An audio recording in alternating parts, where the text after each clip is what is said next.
Hello বন্ধুরা, আসসালামু আলাইকুম। আশা করি সকলেই ভালো আছেন এবং সুস্থ আছেন। বন্ধুরা, আজকে আমরা সকল ফ্রেন্ড মিলে বাসে করে খুলনা বাগেরহাট যাচ্ছি খাজা খানজাহান আলী মাজার জিয়ারত করার জন্য। তারপর ষাট গম্বুজ যাবো। সো সকলে মিলে খুব ভালো একটা সময় কাটিয়েছি আমরা। এবং সত্যি কথা বলতে যেহেতু আমি কোনো প্রফেশনাল কনটেন্ট ক্রিয়েটর নই, তাই প্রফেশনালদের মতো কনটেন্ট আসলে আপনাদের সামনে নিয়ে আসতে পারি না কখনোই। এটার জন্য বন্ধুরা আমি সবসময় আপনাদের কাছে দুঃখিত। আশা করি ভবিষ্যতে আরো ইমপ্রুভ হব কনটেন্ট ক্রিয়েশন এর ক্ষেত্রে। সো বন্ধুরা চলুন আমরা বাকি দৃশ্যগুলো একটু দেখি। আশা করি ভালো লাগবে। এবং বন্ধুরা সকলের কাছে রিকোয়েস্ট থাকবে আপনাদের যদি আমার চ্যানেলের কনটেন্ট গুলো ভালো লেগে থাকে তাহলে অবশ্যই চ্যানেলটি সাবস্ক্রাইব করবেন। এবং আমাদের পরিবারের সদস্য হয়ে যাবেন ইনশাআল্লাহ।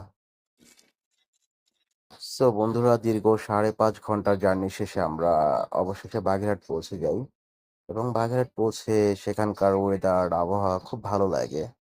তারপর আমরা খাওয়া-দাওয়া করি। খাওয়া-দাওয়া করে আমরা খাজা খানজাহান আলী মাজারের দিকে সর্বপ্রথম রওনা করি।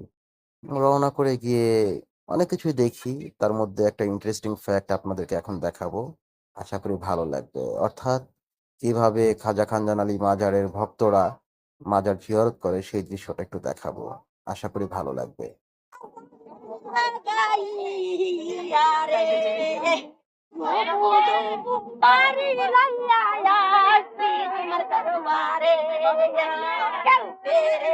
খালি হাতে ওরে খাজা খান বাবারে মায়া করে মায়া করে। যাই হোক বন্ধুরা, এটাই ছিল বিষয় আসলে। সত্যি কথা বলতে যারা মাজার ভক্ত তাদের জিকির আজগার হয়তোবা এমনই হয় বা তারা এভাবেই তাদের পীরকে স্মরণ করে। আর সত্যি কথা বলতে একজন মুসলমান হিসাবে পীরদের প্রতি আমারও একটা সফট কর্নার আছে। হ্যাঁ? কিন্তু আমি এটা বিশ্বাস করি যে আমাদের সবকিছুই দান করেন মহান আল্লাহ রাব্বুল আলামিন। হ্যাঁ? আর পীররা হচ্ছে ওসিলা হয়তোবা। ওনাদের কাছে গিয়ে আ ফরিয়াদ করলে আল্লাহ পাক হয়তোবা সেই ফরিয়াদ ওনাদের ওসিলায় কবুল ও মঞ্জুর করতে পারেন ইনশাআল্লাহ।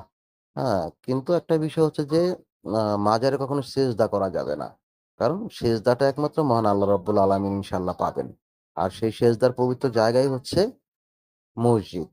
তারপরে পবিত্র কাবা শরীফ। হ্যাঁ?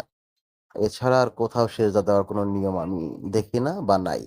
যাই হোক বন্ধুরা এরপর আমরা ষাট গম্বুজে যাই। ষাট গম্বুজে যাওয়ার পরে যেটা হয় ওখানে ছবি তোলার কিছু বাধ্যবাধকতা থাকার কারণে আমরা আসলে ওইভাবে ছবি ক্যাপচার করতে পারি নাই এবং সেজন্য সকলের কাছে আন্তরিকভাবে দুঃখিত। মনটাই ভেঙে গেছে আসলে। চেয়েছিলাম অনেক ভিডিও করব কিন্তু পারলাম না তাদের কারণে। যাই হোক বন্ধুরা আজকের ব্লগটি মূলত এতটুকুই ছিল। সকলে ভালো থাকবেন, সুস্থ থাকবেন এবং আমাদের চ্যানেলে সাবস্ক্রাইবার হবেন। ইনশাআল্লাহ আমরা ভবিষ্যতে আরো ভালো, ভালো কনটেন্ট নিয়ে আপনাদের সামনে আসবো। সকলেই ভালো থাকবেন বন্ধুরা। আসসালামু আলাইকুম।